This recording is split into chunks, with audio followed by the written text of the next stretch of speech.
Farke just sounded sincerely admiring of what Arteta's built. And he basically said, you can't touch this team. There is nothing that we could have done. I think he looked at them and was in no doubts that they are champions in waiting. What a weekend. Arsenal 4, head loss 0. What will Arsenal fans do without a micro element of their team's performances to torment them all week? Michael Carrick's Manchester United are potent, resilient and alive again. Footballing necromancy, I swear. Tottenham Hotspur also come back from the dead against Manchester City. We always knew Thomas Frank was an Arsenal fan. Coffee cup, not just for show people. Liverpool destroy Newcastle. Liberté, Égalité, Ekitike.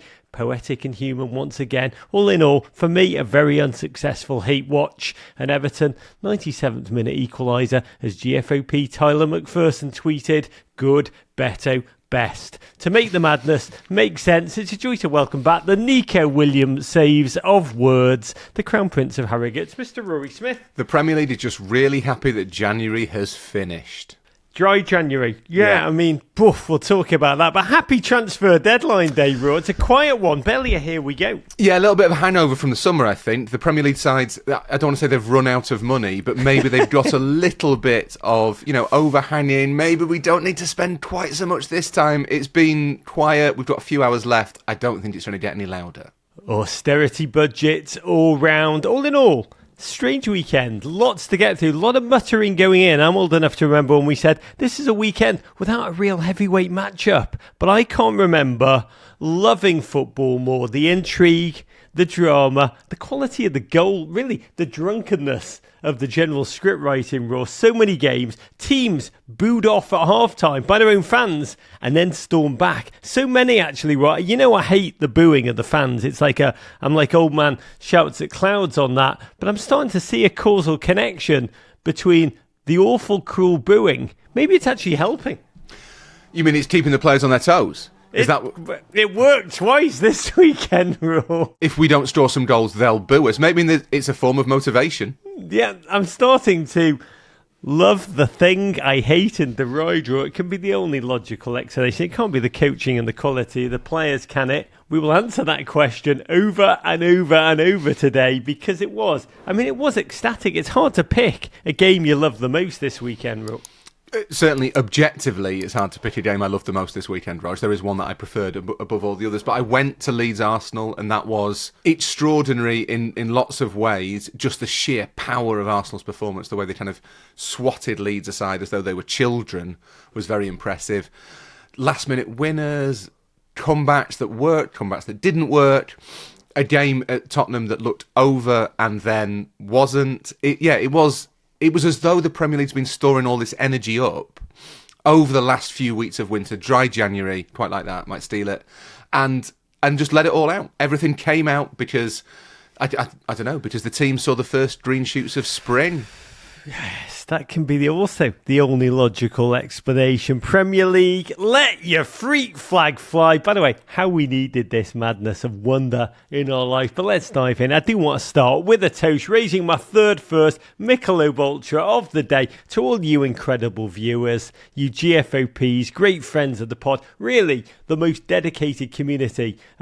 My book, I don't know if you've heard about it. We Are the World Cup. It's over my shoulder. Personal history of the world's greatest sporting event. It comes out March the 3rd. And I've spent the weekend signing book plates, signing posters, taping video message for all of you incredible humans who've done a crazy thing, which is pre-order. Why would you pre-order? You pre-order because you love my World Cup book. The link's in the show notes. If you upload the receipt, I will send you so many signed goodies with my love and thanks. One Spurs fan celebrated the 2-2 win by buying 300 books. One person, 300 books, a mad human being. I now owe that person 30 video messages. He asked for one to Ange Postecoglou. I crap you not. He's got one to Ange Postecoglou. Essentially, I work for him now. I'm incredibly moved in all sincerity by the pre-orders. Helps a book more than I can ever tell you. Buy it if you can. Buy it if you can from an indie. Support your local indies, America, with huge thanks. Big, big love. By the way, all of you in Canada, I've had people from Australia asking if they can I'm just incredibly blown away by all of you. But books are hard, Raw. They're hard. Are you surprised that people are reading books in Australia or that they want to read your book? I spent the weekend also looking at that, as many of you did, the fight outside of the strip club in Australia, which is possibly the most Australian thing than ever Australian. So I guess, yes, a lot of surprise all round there, Raw. I don't think those guys are ordering books. I don't think they didn't look very literary. Oh, if they are, they're just going to fight with them, which I actually love all the more. I've not seen your book physically. I've read it digitally. In physical form, could you hurl it at your friend? You know what? That's how we may save the publishing industry, by partnering with the UFC in hardback book fighting. It'll be like Russian slap fighting, but for people with between even lower authors. IQ. That's how that should work. You should, if you have a literary spat with another author, Stephen you should King settle it by against J.K. Rowling. It'll be amazing. Hitting each other with your heaviest book. God, make it happen, Dana White. You could save the publishing industry, which I know genuinely is something that Dana White probably lies in bed worrying about at night. One quick word before we get into the show. Houston, in the great state of Texas, come be with us March 4th. We'll be taking the stage at the truly gorgeous Rice University, Brockman Hall for Opera. Rice University, best Rice since Declan, with a Houston icon, man who embodies the passion, the fight, the true spirit of your city, the one and only JJ Watt, for our Soccer's Coming Home World Cup countdown show, 99 days out, live on stage with a man who essentially invented the number 99. Show presented by our good friends at Bank of America, official bank of US Soccer, and the FIFA World Cup 2026. Tickets are on sale now at the link in the show notes. Texas, come and join us for a night filled with the big energy and joy as we preview the wonder that lies ahead of us this summer when the whole world arrives in Space City for the greatest show on earth. Texas, Raw. I think it's the Yorkshire of America. Yeah, I mean, kind of. It is the biggest state in the contiguous United States, isn't it, Rog? But obviously Yorkshire doesn't really need these qualifiers for its size or its greatness. We don't need to sort of say, it's the biggest in this. It's just the biggest. You know what? It's like Texas in that it's both a physical space, but it's also a state of mind, right? Absolutely. We don't really have like our own novelty license plates. And to be honest, the one thing I'd say we are lacking compared to Texas is a signature hat. We don't really have a signature hat in Yorkshire. That's fair. May you always keep it that way. And I've also yet to meet a Yorkshireman who wanders around being like, English by birth, Yorkshire by grace of God. That should catch on. No, that's literally all people in Yorkshire. That's all. To be fair, that is exactly the same. I know, that's right. It is. The more you think about it, the more it makes sense. But before we go down that rabbit hole, let's go to the football and start at the top. In Yorkshire, Leeds 0, Arsenal 4. Raw, genuinely fascinated going into this one by the psychology of Arsenal fans. 3 games without a win. The blood loss of defeat against Manchester United. Off to face a team who I think had lost just once since the start of December. We knew it was going to be a ferocious bear pit north of the wall. The Wildings, just completely Ellen Road, just a singular place of wonder. But the widespread fear of doom that had kind of gripped Arsenal Nation, that fan base, a bot farm could not trigger such a level of Arsenal hate and Arsenal self-hate. The two things coexist side by side. On Friday's show, you talked about how Arsenal's greatest opponent, or really who they were playing week on week, was ghosts. Yeah, they are. That's what they're afraid of. It's what they perceive to have happened over the last 3 seasons when they've come so close and fallen on 2 of those occasions just short, and on the 3rd occasion quite far short. And there is a sense, and I've actually been developing sort of a sympathy for what Arsenal fans are going through, Rog, because I think there is a pressure to the situation that they are in. It's a fan base that has been raised on memories of the Invincibles, on kind of a whole previous generation of fans explaining to them the wonder of watching those early Arsene Wenger teams, the teams that did the double in 1998 and 2002, and then went unbeaten through the Premier League season, unprecedented event in 2004. And if you've waited your whole life to have a story like that to tell, to see a team that you will tell your kids and your grandkids that you saw them play, when you think you've got them, and 3 years in a row they miss out on the title, by the time you get to year 4, you're really stressed. And you know what? There's a lot of kind of criticism for how kind of edgy Arsenal fans have been over here. They should be stressed. The situation they are in is stressful because it's their moment, and there's kind of a unique pressure to taking your chance. Yeah, when I think about Arsenal fans, like many of you around the world, I'm sure you're the same. You think of one thing and one thing only. I think of that late broadcaster, Larry King. Stay with me here. A man, Raw, he was married 8 times to 7 wives. And when, especially late on, married, divorce, not like Henry VIII with the beheadings, but a similar kind of song there. I'm like, Larry, at a certain point, wouldn't you stop, believing in love after about the 5th or 6th time? You would stop making the same mistake again. And Arsenal fans, they almost seem to me to be the opposite of Larry King. They almost won't get fooled again. To such an extent, they won't believe in love again. They won't let themselves. They won't Larry King this. We're just not going to let ourselves get tricked. We're just not going to allow ourselves to feel that pain again. They've almost gone the other way, Raw. They've almost embraced the darkness. And because their team are 4 points clear going into this, they're perfect in the Champions League. But man, it felt like no Arsenal fan I know is enjoying this moment. They're just doom scrolling and self-loathing, like micro opinions, torture. Like Erdegaard's coming too deep. Saka won't pass to Gyökeres. Gyökeres is actually great for everything he does off the ball. I mean, all of it. It's just like picking at psychic scabs. Part of it's legitimate because there's no point kind of dressing it up. That if you have a run of 3 games where you draw 0-0 at home to Liverpool, you draw 0-0 away at Forest, and you get sucker punched by Manchester United, that's bad. Getting 2 points from 3 games if you want to win a league is not a great idea. It does happen, but it's not a great idea. And I think there's a legitimate reaction to that from Arsenal fans. But I also think it's totally natural, the situation they're in, that everything looks like peril. It reminds me of how I felt last season, and you laughed at me a lot about it, Rog. Like me. Does it sound? That sounds very unfamiliar. That couldn't possibly have been me. No, I wouldn't do that. But like, when you can feel that the thing you really want might be in the pipeline, it might be about to happen, you do start to search for reasons that it might not, as much to temper your own expectations, to kind of forewarn yourself maybe a little bit, to forearm yourself, to be like, well, actually, it looks like we're 4 points clear, but we still have to go to the Etihad, and we still have to go to here, and we still have to play this team, and we still have to play that team. You start to see peril absolutely everywhere. Again, it's stressful. Supporting a team that should win the title is stressful. God, as you're saying this, I'm just hearing Morrissey's voice warble, I want the one I can't have. And it's driving me mad all over again. I say life is fleeting. Enjoy what you can while you can.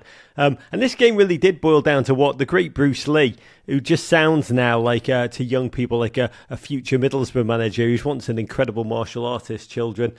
His quote, "The most dangerous truth about combat is that your greatest enemy is not the one standing in front of you, but the one you see in the mirror." And I spoke to Martin Erdegaard about that on Friday for a new episode that drops tomorrow on our YouTube.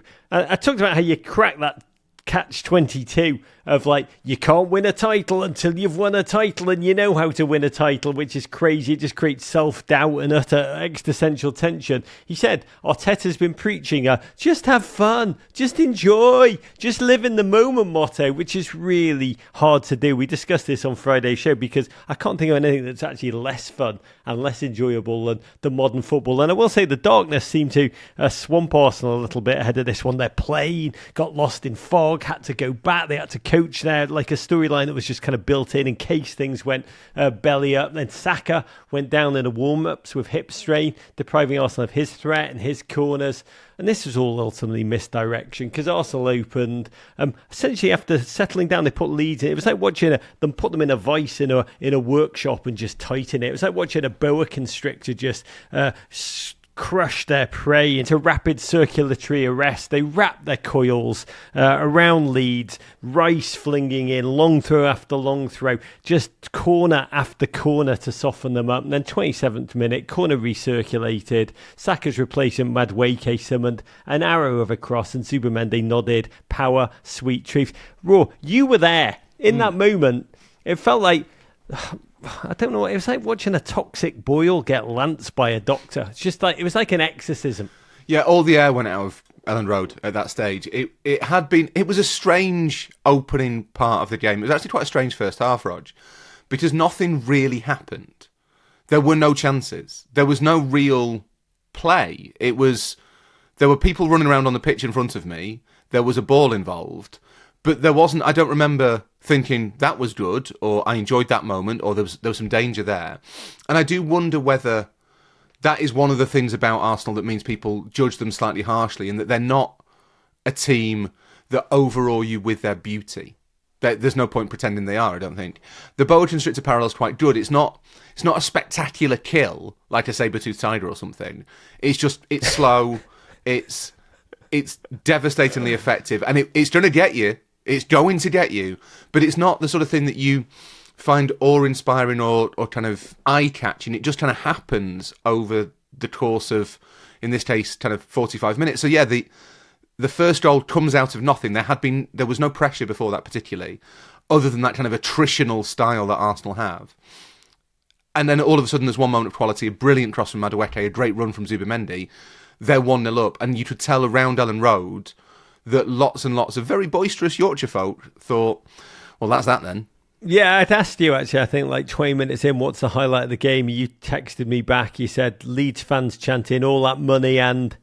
Yeah, they Leeds fans did this brilliant thing where just before the first goal, actually, they spent their time just going through all of Arsenal's fears. It was really enjoyable. The whole stadium, they were saying the quiet parts of Arsenal's inner dialogue out loud. That's what was happening. Like what, Rory? Give us all that money and you'll win nothing. Yeah, paraphrasing. Yeah, you'll win nothing. Paraphrased, and second again, ole ole, which started everything off, and it was. Obviously, you don't take chants literally, but you should probably take them seriously. That's what people perceive Arsenal to be doing at that stage. It's like chanting at Larry King. 5 weddings, no happy ones. And Larry King shouting, I believe in love! Where's the aisle? Get me an organist. I'm going in again. Maybe he just really likes vows. God, who knows? Yeah, BSing. What's your favourite thing to do in life? BSing vows. There's nothing funnier. Anyway, 10 minutes later, that vice-like grip became so tight, they were able to scare the other team into almost scoring from a corner for them, which is peak Arsenal almost achieved. Madueke ultimately awarded the goal, unswung. I think it was the 6th corner of the game. Darlow attempted to meet it near post, but was impeded by the beautiful, beautiful Dominic Calvert-Lewin. You can take the Everton out of the boy, but Darlow ended up punching it into his own net. A goal. It was honestly like watching a big brother grab a little brother's hand and slap him in his own face with it while shouting, "Stop hitting yourself." It was the platonic ideal of an Arsenal goal. As I think you texted me as it went in, it was the goal that Arsenal's dream goal. They've trained on that. You don't even need somebody else to score it. You just take a corner and the other team put it in for you.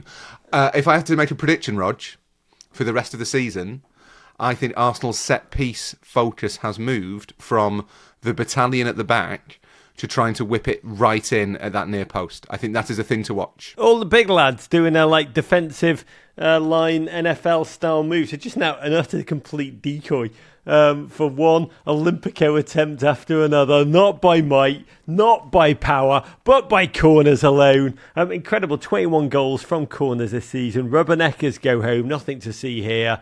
Doesn't matter how you score them, just win, baby. Second half, Ellen Road knew single goal could change the mood around the game. Gyökeres ultimately scored. I mean, he's fascinating to watch. I think it was like 7 million goals did he score last season in Portugal. I think a lot about Ian Graham, the data analyst who came on our show ahead of this season, talked about how he's worked out an exchange rate for goals scored, like a bureau de change, he called it. He said MLS goals, this is amazing, are worth 50% of a Premier League goal when you're thinking of transferring one in. And I actually asked him about Portugal. These were his words. He said it's about a 35% discount. So if you look at raw goals numbers, Gyökeres goals per 90 minutes, we thought they'd decrease by 35%.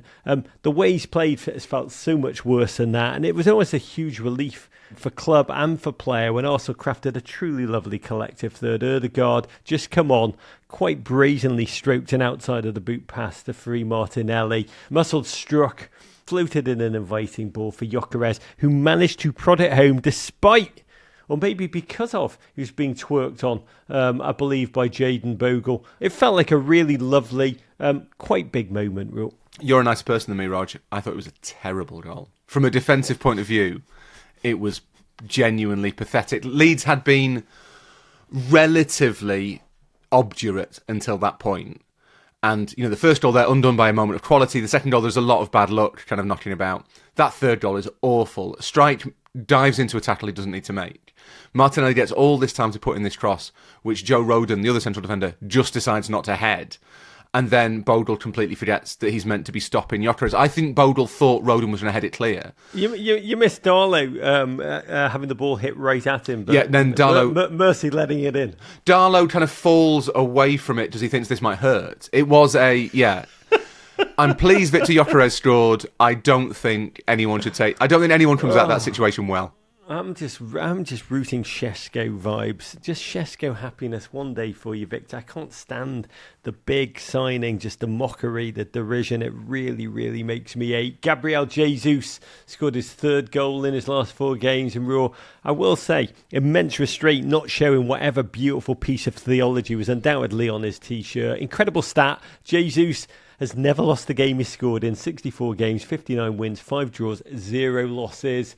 We were told that Alan Road would be a true mental and physical test for this Arsenal. It felt like watching just someone waft the dandruff flecks off their shoulder. That's how beautiful and easy it was. Really a thumping handed out to Fox Mob, who just seemed completely out of their depth, ultimately tactically limited, completely out of their depth and really tactically limited all of a sudden. For Arsenal, 3 points, 4 goals, Gyökeres scoring, Ødegaard assisting, Madueke starring, really delivering an emphatic win on hostile territory, clean sheet to boot. Raw. I don't like to tempt fate, but for Arsenal, I feel like everything worked for one day. It was almost perfect happiness. We did find out later that Marino is going to be out for some while with a foot injury. But, what will the Arsenal haters and also the Arsenal self-haters, will they be silenced for 1 week, or will this performance actually they'll find something to crash out about?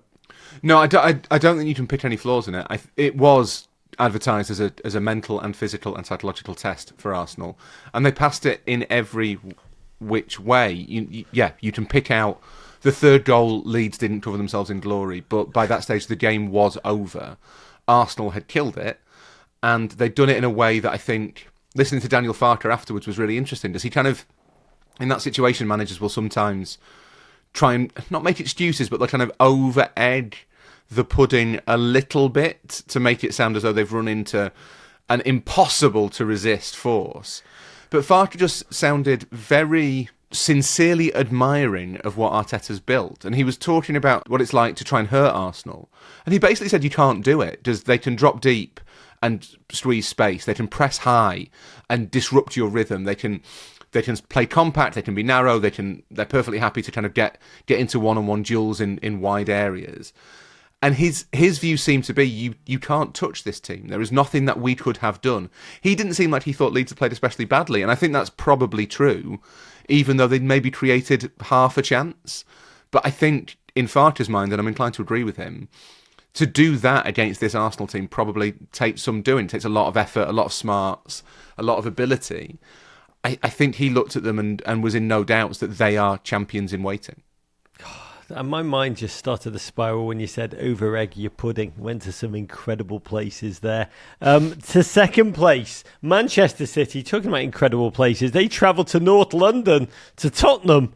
Somehow drew 2-2. A game which made no sense. One that came on the 10th anniversary of Pep Guardiola's arrival at Manchester City in his 3-piece suit, no less. Swooped in. We knew he was great. I'm not sure we knew how long he'd stay, and we didn't know that he would transform English football to such an extent in that moment. Similar but different to Thomas Frank and his arrival. Son's 3-piece suit, I should add, at Spurs, who had just 2 wins out of 12 at home.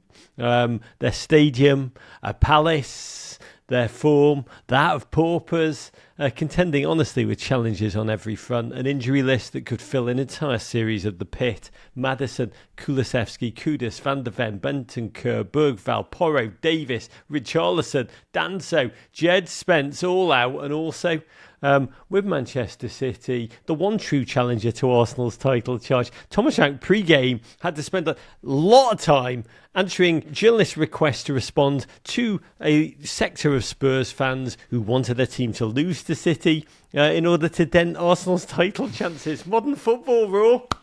It's a complication, and after the coffee cup incident, Thomas Frank kind of had to prove he'd got the club, and the most Spurs thing to do would be to make sure that City won, so that Arsenal didn't go 7 points clear at the top of the table.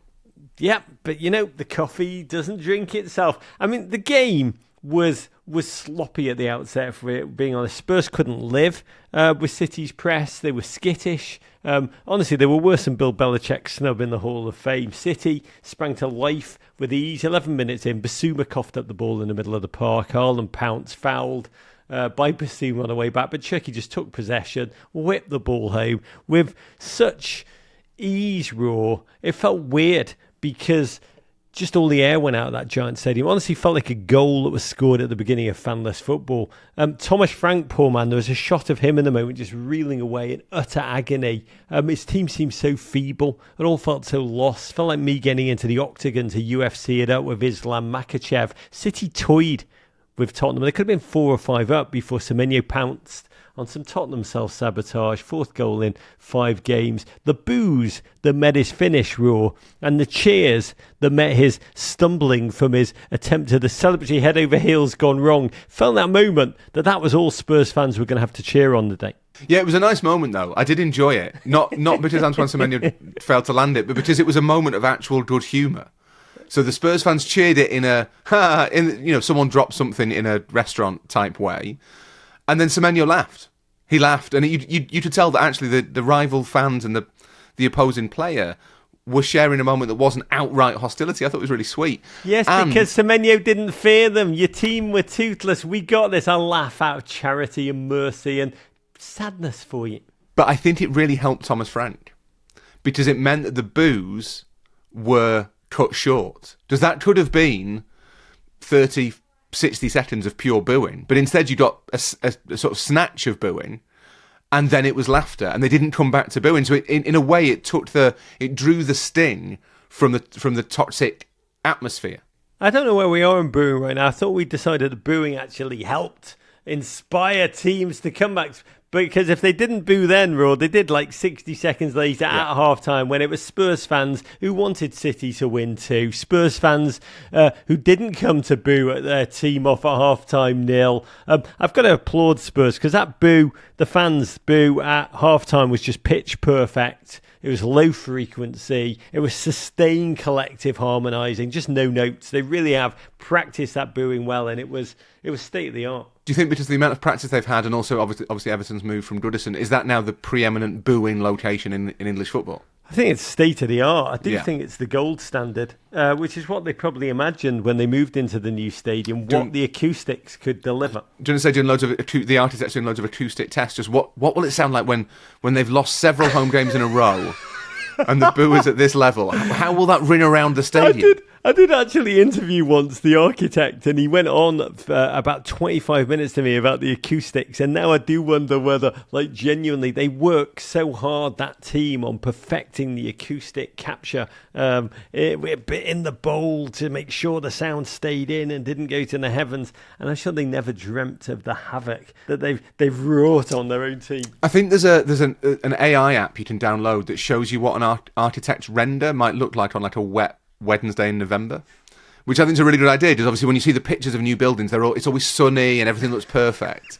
But that's not how the world looks. So it is inherently quite funny to think that the architects of that Spurs stadium were like, how will we make sure the cheers are as loud as possible? And it never once occurred to them that it would also be used for booing. I like that. What will that beautiful building we just built in Liverpool look like on a Friday night at 2 o'clock in the morning when someone's urinating against the side and some poor girl is up chucking everything that's gone into that? You know what? God bless that app and whoever invented it. But for Tottenham, GFOP at Goldfinch in our Discord route. Ange, Spurs killed the man, but they didn't kill the idea behind his football. I mean, Spurs was so hopeless in that first half. But Thomas Frank came out, he changed the setup, went 4 at the back to begin that second half. Sarr slotting into midfield alongside Basuma and Gallagher. And they did at least cock a fist. Dominic Solanke showing great desire and strength to hold off both Kutanov and kind of kick through Guéhi to raise the spectre of hope and force Spurs fans to remember what's that word? Cheer. What was that all about? I mean, Tottenham's first half was dry January. Tottenham's second half was them on the lash. 70th minute, Conor Gallagher arcs a curve of a cross into the Kenny Loggins danger zone. It's actually behind Dominic Solanke, but the striker, I mean, it was quite brilliant, instinctive, stunning, his reaction, Raw. The improvisation of it all. It's like watching an incredible stand-up comedian just drop a killer bit with the world watching. In a turnaround weekend filled with them, this to me was the maddest of them all. The scorpion kick that Donnarumma, by the way, somehow got his hand to still, but even he couldn't keep out. Yeah, a version of a goal that's been scored by Zlatan. I think he got one for Sweden in the European Championships. Olivier Giroud, Premier League legend. I mean, just casually. I think 72% of his goals were like that, weren't they? Just casually, but also very handsomely pulled off in a way that neither Solanke or Zlatan could hope to match. An incredible bit of improvisation. Really, really inspired bit of thinking. Instinctive from Solanke. But also for Thomas Frank, maybe quite a good way of saying to the board, if I have my players fit, we are better at football. By the way, this moment, as you've described it, stunning. But in context, the Thomas Frankian, the Manchester City foot on there, all of it, I would have been less surprised in that second, I swear, than if I'd seen someone dead come back to life. The fact, yes, that it was Solanke, a childhood Arsenal fan, but just the drama of the moment, Raw, and the fact that it came from Spurs. We were told they had flatlined. But it's interesting, isn't it? And I think this isn't just Spurs that this applies to, but it does seem that in the Premier League at the moment, one goal changes the momentum so conclusively that even if City had been 3 up, you wouldn't have ruled out Spurs getting back into it as soon as they get that one goal. I take your point that it's weird that it's a Spurs team who we all assumed were basically treading water until Thomas Frank got sacked. But to me, it's because the margins are so fine in the league now, that once you get one goal, once that noise comes, once that belief comes, once that momentum kind of appears, it is almost irresistible, I think, regardless of who you are and who you're playing. I mean, it's amazing. Ultimately, we're not talking about players, we're not talking about formations, we're not talking about tactics. We're spending 70% of our time talking about atmospheres in stadium. I actually asked Odegaard, does the atmosphere in the stadium affect you? And he didn't want to say yes, but he said, yes, it does. You boo your team, they feel like crap. That, negative energy weighs them down. Lift the team, which Spurs fans did in that second half, those that stayed, and they feel it and they feed off it. This was, for me, one of the most astonishing comebacks of the season. For all the negative narrative, for all the broken performances, Frank's squad rule still has fight. This is job saving for a beat. Tottenham still have to play a renewed Manchester United next weekend. Newcastle, Arsenal. At Seb SB tweeted, have Tottenham compiled the highest brilliant goals to general misery ratio in Premier League history this season? Yeah, quite possibly. Actually, they're always good for a moment. Tottenham, they produce plenty of moments. Whether they can string them into results, I don't know. I still think Thomas Frank's job is delicately poised. If I'm completely honest, I think this obviously saves him for this week. It offers encouragement, and it's something that the players obviously are playing for him. You don't produce a second half performance like that if you've given up on your manager, I think. But they do have this difficult run. And it does feel as though those boos will come back as soon as they've run into another problem, another sticky spell. But for the time being, it's something to cling on to. That if they can play like that, then maybe they're not done this season, and maybe Thomas Frank's not done. Let's talk about Manchester City for a moment. They have now just won 1 of their past 6 league games. It was incredible how poor they were in that second half. I mean, you can explain it. They do have a trend of fading and conceding constantly in the second half. But this performance, second half, flat-footed, reactive, just not antagonist at all. In a game that they could have been 3-4-5 up in that first half. Yes, the Tottenham curse continues, but they were complacent, unable to execute. Haaland, no shots on target, no goals in open play in, 7 league games? Pep said post-game, Pep went off on the refereeing on the first goal, which is fair, but the truth is City should have been so far away. But for Donnarumma and some insane saves he pulled off, they could have bloody lost this. And you and I chatted about this last week. What's crazy to me about the Arsenal, the kind of self-fear, the turmoil, the doom panics, it's just Manchester City who are chasing them. And they themselves are so bloody vulnerable. It's like being terrified of being attacked by Michael Carrick. The poor Michael Serra. The I love Michael Serra, but you wouldn't be like, oh my God, Michael Serra's really angry and he's going to beat the crap out of us. We got to watch our back. You'd be like, oh, Michael Serra, we can talk this through. We can talk this out. He's a rational guy. He's a lover, not a fighter. I think Arsenal are afraid of ghosts in more ways than one, aren't they? And it's that sense that you still wonder if City have got a run of 7 or 8 straight wins in them. And there's no evidence for that this season. There is nothing to suggest this season that they are going to suddenly click into gear and be able to be, incredibly consistent. But you kind of know that they've done it before. So I guess maybe it's the reverse of the Arsenal can they win the title thing. Maybe it's that City have done it, therefore they have the experience of it, therefore it is possible. It exists within our Overton window. Do you know what I mean? City winning 10 in a row is a thing we have all experienced. So we know it can happen, so you have to worry about it. But based on, I say this advisedly, they're at Anfield next week, but based on the experience of this season and last, City are a work in progress. They won't stay in this run of poor form forever. They'll break it eventually, but they don't look like they can put enough wins together to trouble Arsenal, given the gap at the top. Ultimately, Arsenal, the real winners of this game, now 6 points clear. Okay, to even more headless fare, Manchester United 3, Fulham 2. We came here to see how far the interim to the interim bounce can go. Michael Carrick 2.0 had already delivered 2 quite epic wins. Pure energy, good vibes, just positive everything. Fulham, though, a very different kind of test. First opponent Carrick was expected to beat, and a Fulham who'd lost just once in their last 8 games. United, without their latest Arsenal slaying hero, Patrick Dorgu, out for a number of weeks after injuring his hamstring. Didn't matter in the early exchanges. United asserted themselves, rewarded a penalty when Cunha was brought down by Cuenca. A penalty VAR'd off, but Carrick's United don't need dodgy referee decisions in their favour, as in times of pomp of old. No, they score their own goals the authentic way, with guile and craft. Up stepped the quite brilliantly giving Bruno, delivered really, I can only describe it as a sensually clipped cross, inviting that human cube, Casemiro, on his last dance tour to head home and force Jamie Carragher to publicly about face on his quite astonishing declaration 2 seasons ago that Casemiro should leave the football before the football leaves you. Raw pundits, social media hot takes, meet Manchester United's collective resurrection, and it's marvellous. Yeah, those comments haven't aged well, but I think at the time they weren't ridiculous from Jamie Carragher, to be honest. Just Casemiro did have and has had long periods of struggle in his Manchester United career. He hasn't looked like the player that United thought they were signing, but what he does now is give them an experience, a composure, a sense of calm in midfield. I think he's quite important for their shape, even if he himself doesn't look like the kind of fearsome engine room midfielder that he was at Real Madrid. He's got the perfect shape. He's almost a perfect square at this point. He does have the perfect shape. And he's had a good autumn to his Manchester United career. I think that's true. I think in the last few months, maybe the last season, he's done much better. I'm not sure he will go down as a player that everybody kind of talked about for decades at United. I think Real Madrid was very much the peak of his career, but he's been important to them for a little while now.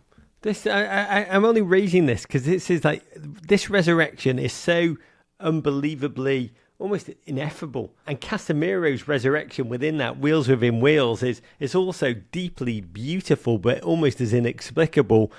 Fulham, we knew, had gone 1 down the week before against Brighton and come back to win, and they did take a grip on the midfield. Lamans had to be sharp when called upon, and when the game did seem to be turning, United found a way to assert themselves, confecting a stunning goal off a tired Anthony Robinson clearance. A crafty Casemiro pass to Cunha at the tightest angle, hit the ball as hard as a boxer trying to knock his opponent's toupee off. Fulham had a goal notched off after a prolonged VAR for a shoulder being offside. Margins. They did score late on. Maguire gifted Jimenez a penalty, which he stutter-step converted.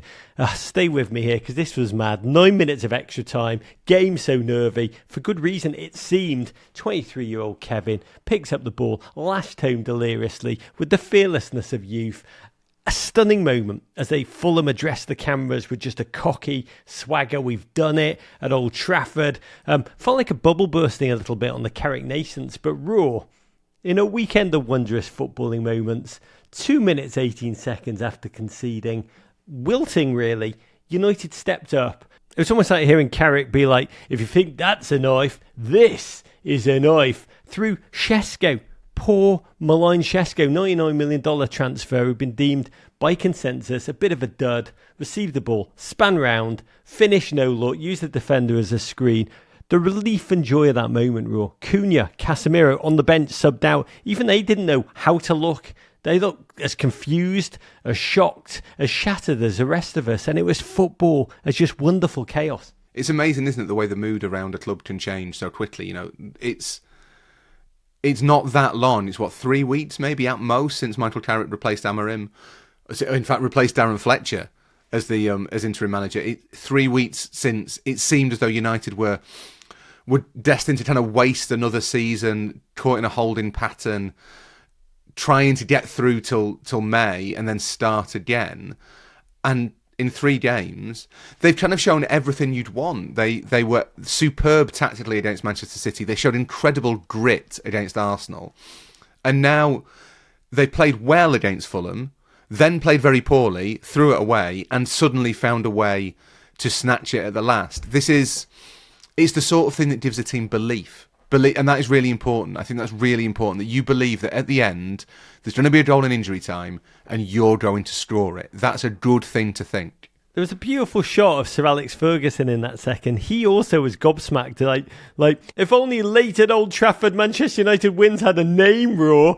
I mean, this is incredible. Back-to-back wins. That ultimately, and you've kind of pushed me there, I feel it. These wins echo history of United. I think that's what's so key for the United fans who've been so dedicated behind this team, even when all evidence. I mean, they've watched slop at times. But this, 7 Premier League games unbeaten for the first time in, I think, 4 years. Michael Carrick, 3 straight wins.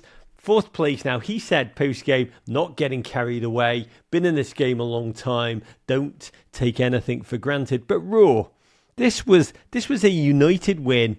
A victory that honestly echoed like the collective belief, as you say, of great years past. We are within our rights to lose our minds, aren't we, Rob? Everyone's within their rights to think that something has changed at Old Trafford, that something has turned. Because it seemed under Amorim and Ten Hag before him, and even Solskjaer, apart from in occasional moments, it looked as though it was a whole club treading water that had lost its sense of confidence, its sense of self. And you're right, they're kind of playing the hits. That's what they're doing. Against City, we said that they scored Manchester United goals. They attacked like Manchester United attacked, and they scored goals that Manchester United score. Against Arsenal, that was a full-on United trick. I remember that from my childhood, where they really shouldn't be in a game. They stay in it, and then a moment of brilliance steals it for them. Same with Fulham. They managed to find that grit, that resilience, that character to lift their way through. 3 wins on the bounce in this Premier League is really rare. They've got a massive advantage in the race for the Champions League, which is that they have a Champions League ready squad. They've got lots of players and they're playing once a week. They won't, United, have played anyone at any point this season who has played less football than them because of Ruben Amorim's great work in getting them knocked out of both domestic cups. They should make the Champions League from here. There is no question. Just as Arsenal should win the league, United should make the Champions League. It's there for them. And that's transformative, because Manchester United back in the Champions League is a club that players want to join.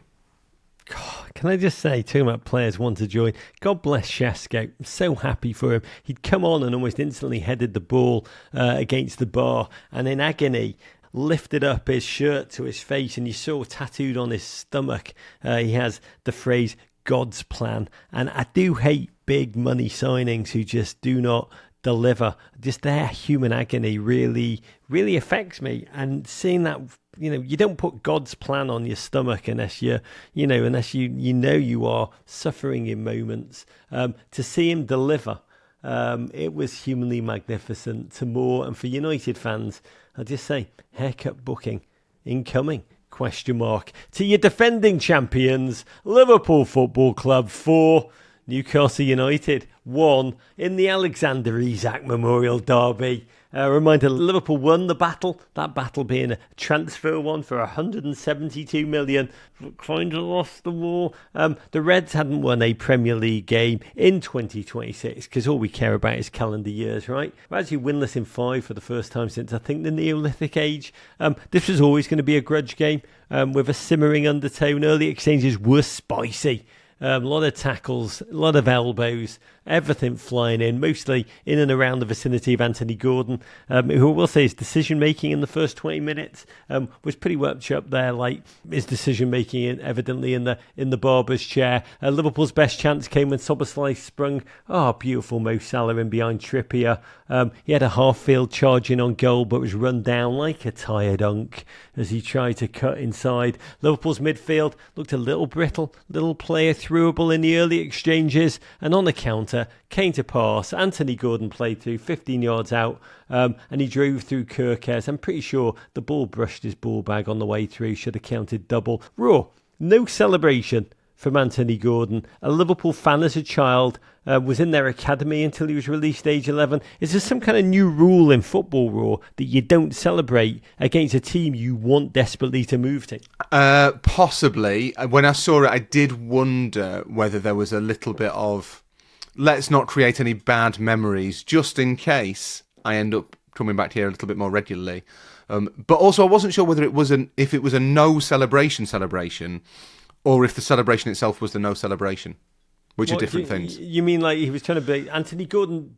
Anthony Gordon don't celebrate. Does the postman celebrate when he delivers the letters? That kind of vibe. Or is it more like Anthony Gordon has actually read the script and knows how this game ends, so I'm not going to look stupid afterwards? There's a difference between not celebrating, like making it very clear that you're not celebrating, because it's a former club or a club you want to join, and then there is doing a celebration that is not celebrating. Yeah, and I think it might have been the latter. So this is where we are now. This is what we're... in that moment, I was just like, Anthony Gordon to Liverpool. Here we go. You heard it here first. I will say the goal, more than anything, just stung Liverpool. Slot coiled over for a moment. Felt very Hello Darkness, my old friend. Narrative itself had a foot on the big bald head's throat. But my God... we always say the measure of a team is how they respond to time of challenge, and Liverpool's response was both immediate and deeply, deeply impressive, even for this hater. They upped their tempo. 2 of their new signings clicked at superlative levels that we imagine Steve Coogan and Eleanor Bonham Carter will click in White Lotus season 4. The tune couldn't live with them. First, Wirtz found space where there was none in a packed penalty area, pants 2 defenders, caressed it towards Ekitike with the touch of a tender lover. Hugo did the rest. 2 of them, just developing what we call chemistry. Within 3 minutes, Kirkes went long bomb to release Ekitike in on goal. He ditched Chow. Went slow, fast, slow, caught Pope out with a tight angle. A delicious finish, Raw. It was like a toe poke of a master craftsman just feeling his confident serve. 23-year-old. Newcastle had tried to sign him. Well, they tried to sign everyone apart from Beto, didn't they? But Stephen Gerrard on English Com said, highest praise. He reminds me of Fernando Torres. If you give him space or run in, you can't catch him, and he's deadly. Yeah, there were a lot of those comparisons over here after that goal. And I've got to admit, I don't know to what extent they hold water. Surely any elite striker, if you give them space to run into and they're deadly, that fits everybody who's been a top-class striker for the last 120 years. I'm not sure that there's a deeper parallel with Torres. I suppose Ekitike has dyed his hair blonde, which maybe helps. But there's something thrilling about seeing a player sort of streak away like that, breeze past the defender and conjure a really inventive finish. Whether that makes him Torres or not, I'm not entirely sure. 8th goal of the season for a gent who signed as the undercard to the big moves of Wirtz and Isak, but has defined himself really as the sun and moon. Isak watching on, injured from the bench, dictionary definition NPC. Second half, really gripping. Both teams, 10 out of 10 for effort. But for all their skill and endeavour, both had vulnerabilities in moments. Liverpool low-iced the game. Salah sprung on the right in a position, honestly, Primo would have cut inside and smashed home, but he rolled it back to a charging Wirtz. Is it 6 Liverpool goals, 3 assists in the last 11 matches? It's happening. Finish, stunning, crisp. in off the post, ecstatic, made something very difficult look honestly very easy. Game became a little bit project get Mo his goal. Bore in on goal, stubbed his best chance wide, but we don't care about that because let's talk about the stunningly beautiful moment of the weekend. Konate, who'd been impressive throughout, really a challenging season for him defensively. I thought he was magnificent on this day. Off it, he'd been on compassionate leave since his father, Hamady, passed away in January. I think the funeral was 8 days ago. 93rd minute, Liverpool corner, muffed by Pope, ball came out to Konate, kind of scuffed it home, just about rolled over the line. But the beauty of the moment was in inverse proportion to the actual aesthetics of the finish. First game back since the death of his dad. He knee slid, was mobbed by the entire team. Even Alisson came out. You look at Chiesa's face as he hugs him. It's really beautiful. And then proud Verge by his side. He just broke down in tears. A reminder that we always do need, we shouldn't need it, but we do need it for all the pressure they play and for all the toxic social onlineism that these people receive. Footballers raw. They are human beings too, and I'm a horrible person, but even I found it truly, truly beautiful. No, it was a really moving moment, and I think it was the reaction of the crowd, the reaction of the players, the fact that you sort of get an insight into the sense that they are more than kind of mercenaries who happen to play for the same club, who wear the same shirt. That there is a real kind of camaraderie, there's a real kind of team spirit at all football clubs, not just Liverpool. And yeah, to see Konate have that moment where he broke and to allow himself to feel his emotions in that public forum was really touching. It was hard not to be touched by it. And I actually think, to be honest, he had a really difficult couple of months, sort of October, November. But he's been pretty good for a while, Konate, now. His form's really turned around. I'm not sure if it's been noticed outside. It takes a lot longer for those perceptions to shift outside a club than within it, for every team. For example, I think if Konate plays at Bournemouth, Liverpool probably get a different result. But he is an important player for them. He is an excellent defender. Had a dip in form at the start of the season. If I was Liverpool, I'd be pretty determined to make him sign a new contract. I've got to admit, I think it looks like he will be replaced by Jeremy Jacquet, the Rennes defender, who Liverpool have, Rog, pre-ordered for the summer. But some people pre-order. Thank you for your pre-orders. It makes all the difference. They want him to be a New York Times bestseller. And that looks like a straight swap. That Konate will go to PSG on a free transfer and Jacquet comes in. But I think Liverpool will miss Konate when he's not there. Partly just he's an incredible defender when he's on form, but also he's a really big character, and I think that's the other thing that kind of shone through in that moment, quite how much affection his teammates have for him.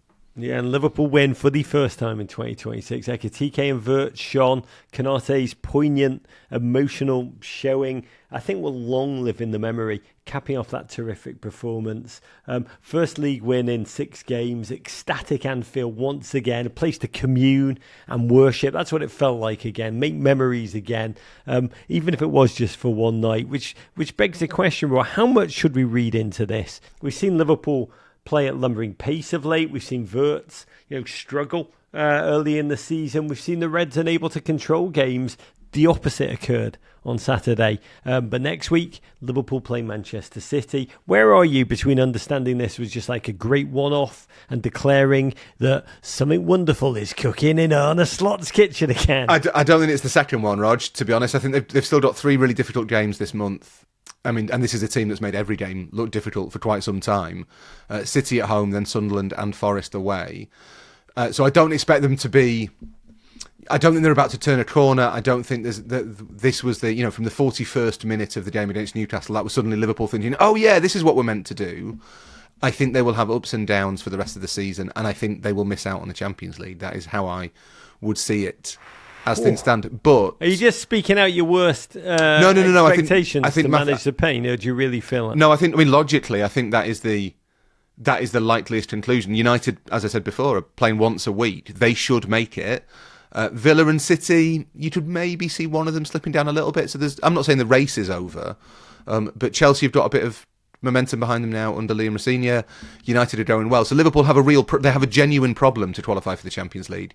The one bit of hope is that I think in Wirtz and Ekitike, you're suddenly starting to see the beginnings of an actual partnership that might be able to settle a few games by itself. a terrible day for Newcastle. I think the low point watching Ekitike subbed out, reminding Newcastle fans of the scoreline when he was subbed out. All the more painful because it's his kind of clinicality that really Newcastle are missing terribly. They've won just twice in 12 road games.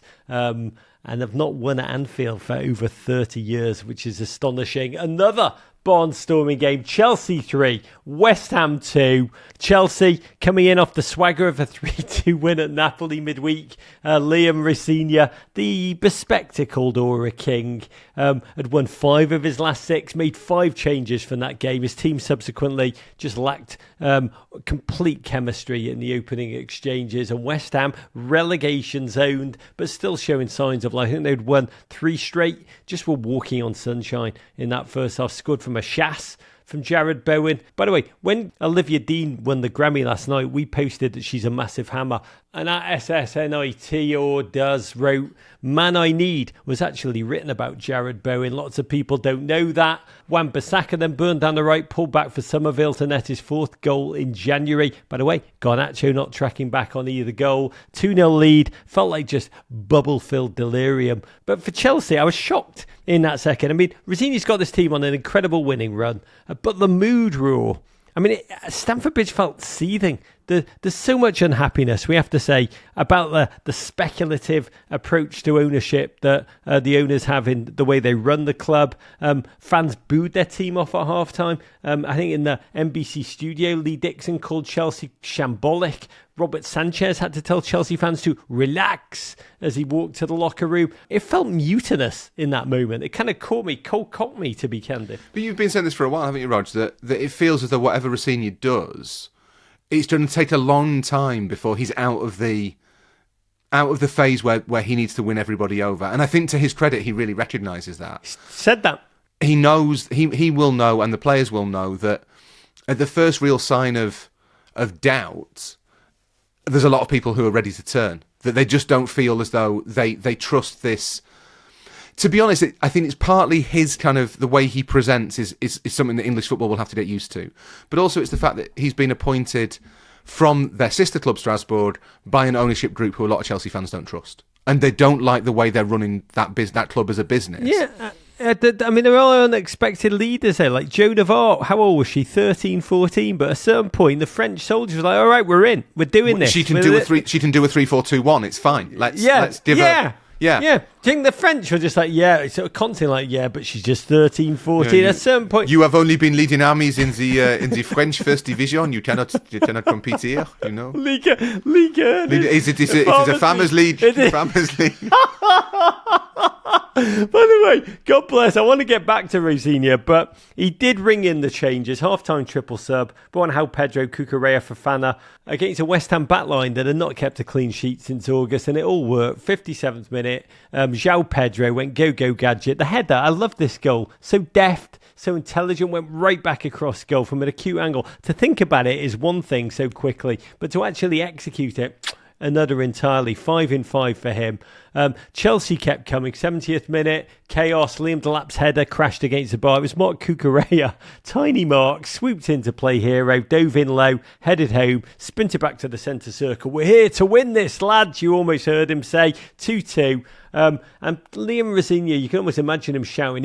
I didn't read this, but I bet you he's thinking it. You can't come back if you don't go behind, lads. I'm sure he wrote a little note to somebody with that on it, but he knew. Because in the 92nd minute, Pedro Neto pulled it back for Enzo Fernandez's late run into the box. And Fernandez, who's become unbelievably clinical, rifled it home to make it 3-2. Stamford Bridge Roar just utterly erupted when Enzo stripped off his shirt, revealing that he's looked at Christian Pulisic's tiger tattoo and said, I want that on me back. It was scenes raw.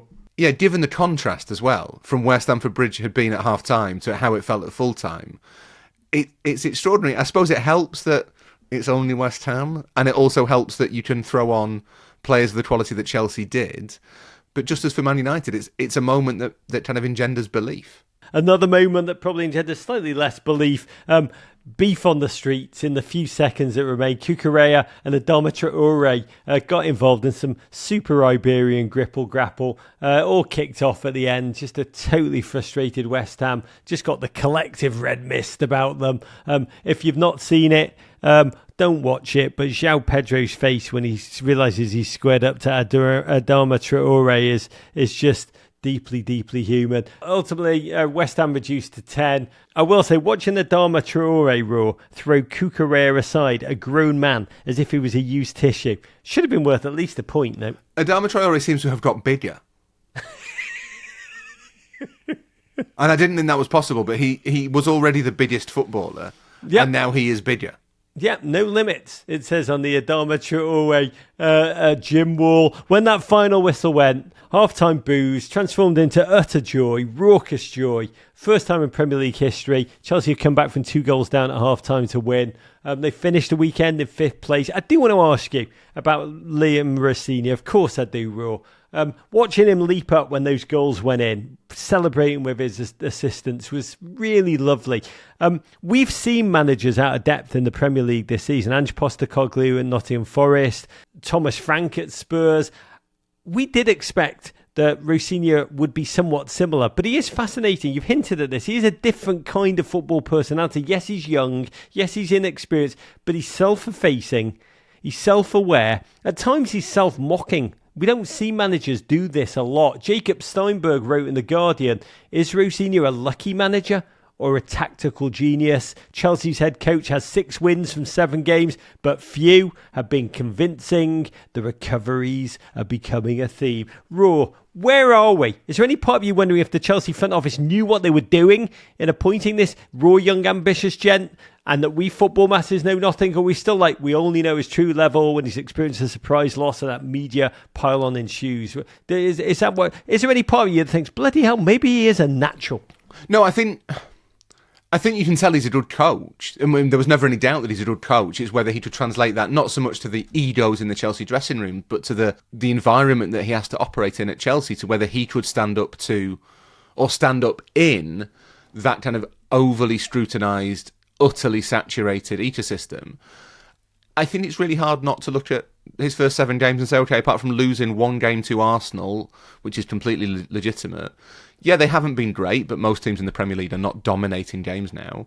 And he's won 6 out of 7 of them. And that is, to be honest, the difference between being a tactical genius and being lucky after a while is irrelevant. Because what you really need is your players to believe in what you're doing. If your players are with you, if they think that you can help them, then whatever you try might work, especially if you've got players of the quality of Chelsea.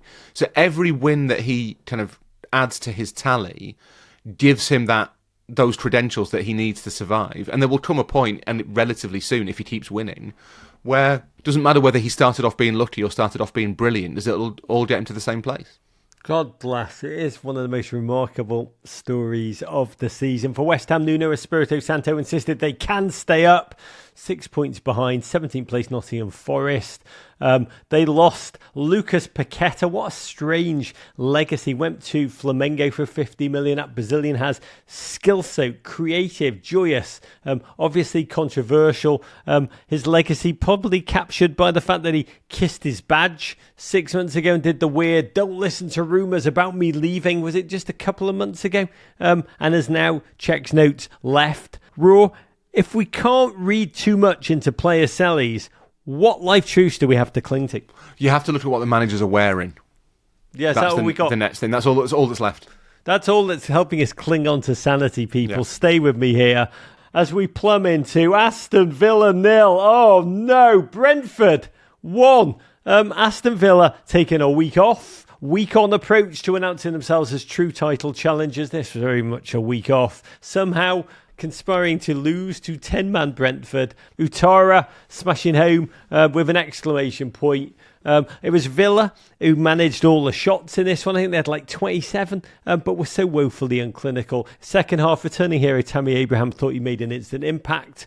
for the injured Ollie Watkins, only for VAR to decide that 19 seconds before the goal, winding it right back, Leon Bailey at the opposite end of the field was deemed to have failed to keep the ball in play when they gave it a tight microscopic scrutiny.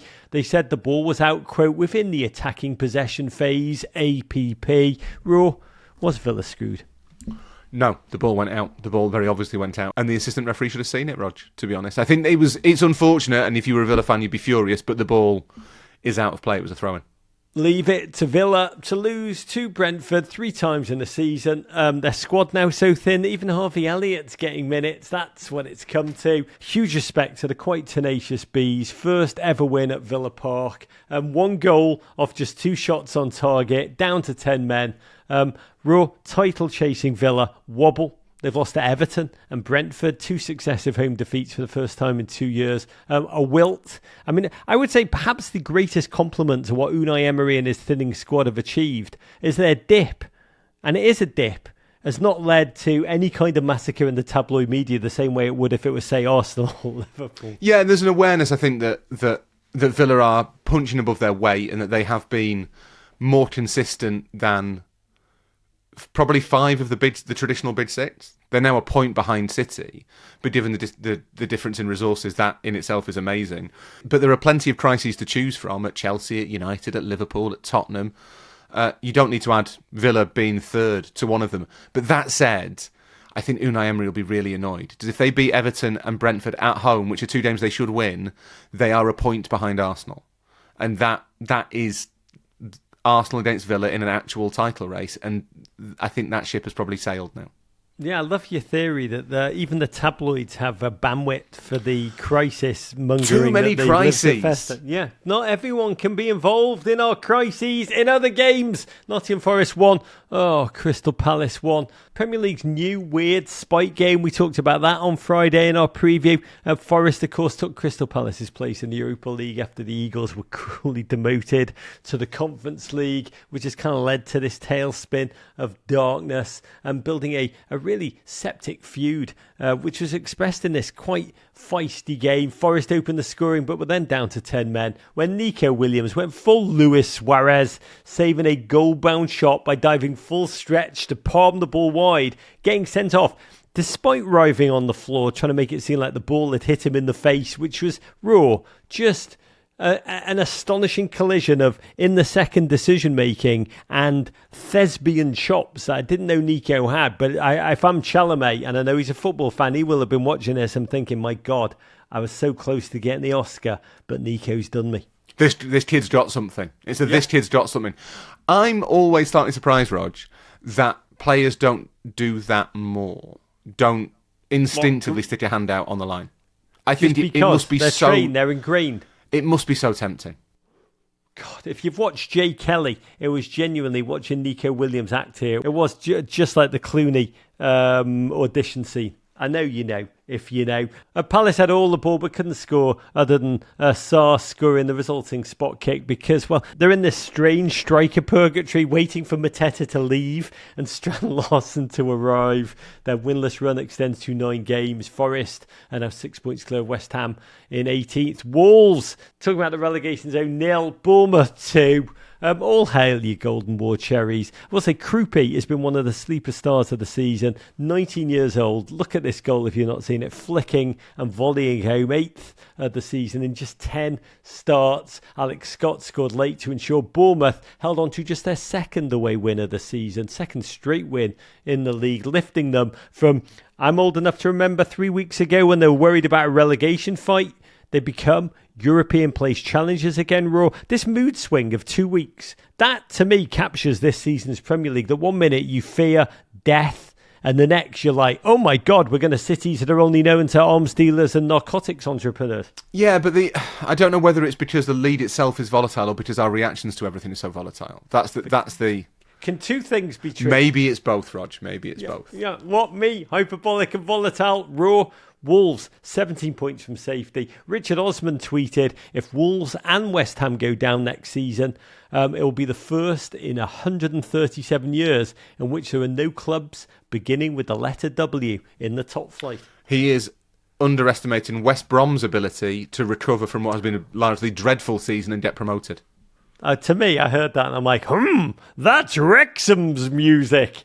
God, don't take me there. I'm dreaming. Honestly, when I watch them, I watch now Wrexham weekly, and they partially play football and they partially kick a ball around in my head to the to Journey song "Don't Stop Believing." I'm talking about that. Burnley, channel that spirit. They face Sunderland this afternoon. Still Jackalous Sunderland up the Clarets, which leaves us with Brighton 1, Everton 1.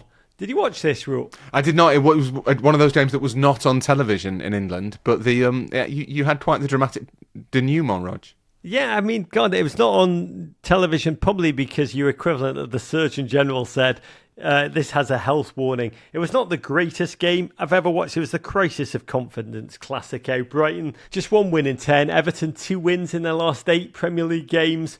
Everton opened with Jared Brantwaite back. Welcome back, son. Moyes decided to play 4 giant centre-backs spread out across the Everton final third, which was a statement of intent. And by intent, I mean deeply negative intent. The Seagulls finally broke through. Stunning goal, actually. Matoma step over, left Pascal Gross, just rejoined from Borussia Dortmund, having spent 7 years at Brighton before that. And he finished clinically, joyously. First goal of his second spell. It seemed to be enough because Everton had barely cocked a fist. It was honestly, I'll be honest, it felt like work to watch this game. Just a busted grind of sordid football. But that is football like life. 96 minutes of woeful, abject loneliness, really. Oh, God, don't take away my loneliness. Then on 97 minutes, O'Brien fired low and true. Verbruggen parried straight up the gut and in swept beautiful, beautiful Beto. On his 28th birthday to boot, Raw, slapped the ball into the net. I don't like to be hyperbolic. Man is erotic. I tweeted in the moment, name a better striker in the league than Beto. Okay, stop naming lots of names and just enjoy the moment. Raw, it was beautiful. My nipples felt electric. A brilliant moment for Beto, who does, for all his problems, does seem to have obtained cult hero status, hasn't he? He does, because you know what? No one is more surprised when Beto scores than Beto. And I love it. There's no striker better than him whose name begins with B and ends in Eto. I'll go to my grave believing in that. Bebeto. Oh, that was the equivalent of you just punching me so hard in the down belows. Oh my God. Even now. Second best. Even modern Bebeto. How many children does Bebeto have? Well, he kept doing the celebration, didn't he? So probably quite a lot. Yeah, oh God. So he's definitely in the top 100 footballers whose names begin with B and end in Eto. For Brighton, another frittered win, lost and given away following last Saturday's last-ditch defeat at Fulham. Shockingly, now 1 win in their past 11 Premier League games. And Hurtzler, that shiny newness wearing off, fraying patience there a little bit. The European dream evaporating. For Everton, the week began with the dark news that Jack Grealish's season is over with a stress fracture in his foot. Get better soon, Jack, you beautiful man. Please be healthy and back on a football field. The world's happier football-wise when you are enjoying yourself. But we needed this, Raw. Highlight of my week, in a world that needs more joy, we're seeing David Moyes dance on the sideline. He was booked for it, and then he said, I bloody will do it again. In fact, if I'd been a bit more mobile, I would have done a knee slide. I'm with the officials on this one, Roger. I think you shouldn't be allowed to celebrate when good things happen to your team. I think it's outrageous wanting to be happy by a football pitch, wanting to go to an entertainment and leisure activity and enjoy it. No. Yeah. No fun league. It's time to wrap this one up, Raw, with a letter from a GFOP, Sally Wesley. Do the honours. Rog and Rory. This weekend was one of the best I've ever watched in my 6 years of loving the Premier League. It was like the scriptwriter's version of The Wire, Season 3's Middle Ground, or The Sopranos' Pine Barrens. But not to ruin the magic and ask a magician how they do their illusions, what is causing no lead to be safe? And these crazy turnarounds, is it too much football and the players are just tired AF? That's a piece of slang I don't know. Love Sally in Denton, Texas, a Bournemouth Golden War Cherries fan. If you go to Leeds matches, you definitely know AF. You've heard it. We once wouldn't or twice. say AF, I think. Stanley's just very, very, very polite, and we're definitely 5 minutes in at Ellen Road and she'll be spitting it out loud. Sally, I've actually been to Denton. I went to classes. Is at the University of North Texas there when I hitchhiked across America when I was 18, and it was pretty magnificent. But what a question, which I think you partially answered yourself. But ruin the magic. Tell us how the magician saws his assistant in half.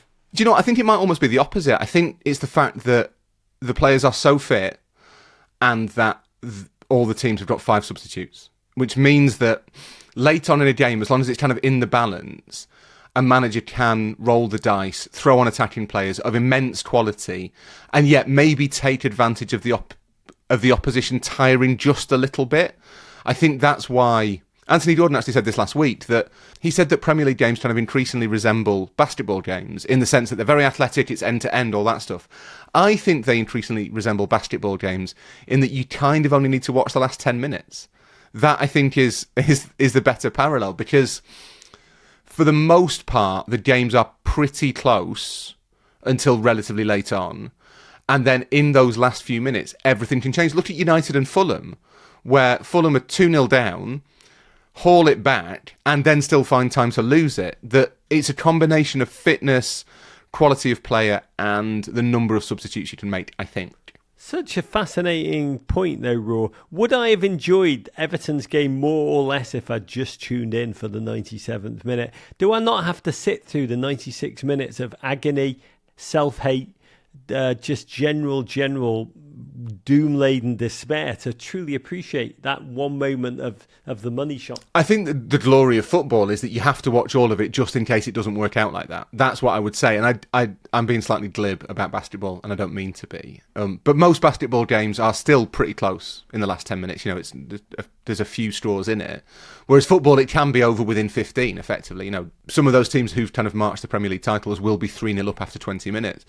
But it does seem to be a pattern now, as Sally says, that like most games that you watch, you feel all it takes is a moment and the entire momentum can shift. Spurs is a great example of that. Spurs were done at half time. They were completely done.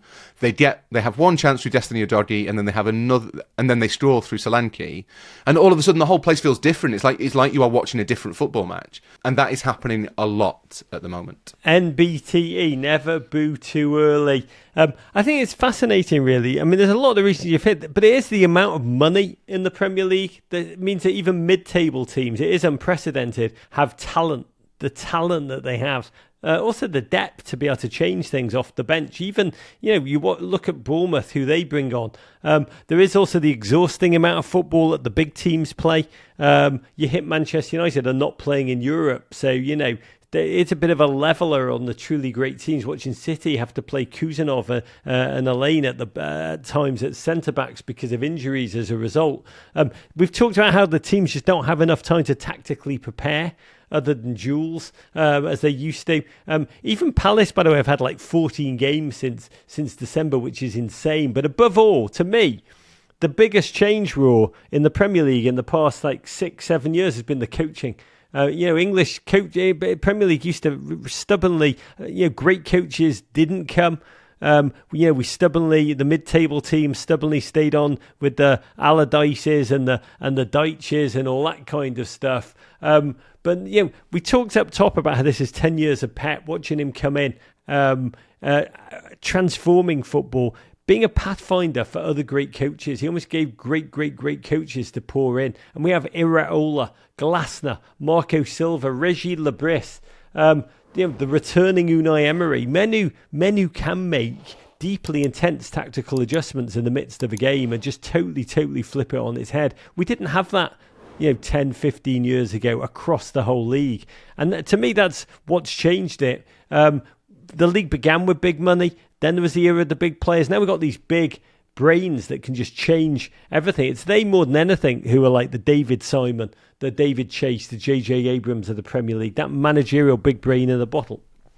Yeah, that's right. And there's definitely an element of managers who can spot problems and solve them, and listening to the managers in the league, the way what they think is unfolding on the pitch is different to what we're watching. They see it as a kind of strategic battle in which pieces and intentions are forever changing on a kind of almost minute by minute basis. I've done this, you've done that, I'll do this now. And I think that is true, and you do see tactical shifts making major differences, because if the opponent can't adapt, the momentum, the energy changes completely. But to me, I'd probably say the biggest difference is that the quality of player they've got at their disposal means they can do all that stuff and it work. Because I think if you have worse players, less tactically sophisticated players, those ideas can't be put into practice.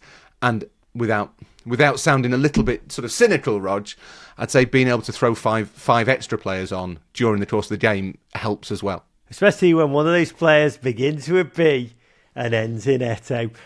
Thanks for your letter, Sally. Come and see us in Houston. We can raise a glass in person. Keep writing to all of us here at meninblazers@gmail.com. I try and answer everything that comes in. That's it for today. We're headed to San Francisco for our sold-out show ahead of the Super Bowl with Billy Joe Armstrong of Green Day. Oh, and Andrew Luck, amongst others. I can't wait to be with you all there. Raw, we'll be back on Friday. Huge love to you, you beautiful human being. Thank you, man. It's been a pleasure.